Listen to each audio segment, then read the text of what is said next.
Guys, तो हम हैं अब रोड के ऊपर। तो मैं अब एक एक्सपेरिमेंट करूंगा कि कार को अगर मिनट से नीचे उतरना जाए तो वो क्या होगा। तो यही देखूंगा।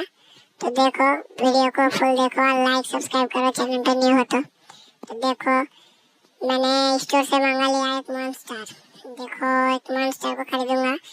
कैसे डायमंड और कॉइन अनलिमिटेड है मेरे पास। तो देखो, एक मॉन्स्टर खरीद लूंगा। तो खरीद लिया, वहाँ जा रहा है। तो मॉन्स्टर आ गया। तो अब मैं इस पे चढ़ के दिखा दूंगा कि मिनट से अगर मॉन्स्टर चलाया जाए तो क्या होगा। तो देख लो। तो अब मैं इस ड्रॉप कर दिया तो वो गोल गोल घूम रहा है। देखो कैसा ही नजारा है। देखो, गोल गोल घूम रहा है। या तो देखो, ओह सुपर। तो ऐसे वीडियो देखने के लिए मुझे चैनल को सब्सक्राइब कर रखिए और डायमंड कॉइन के लिए लाइक कर दिए।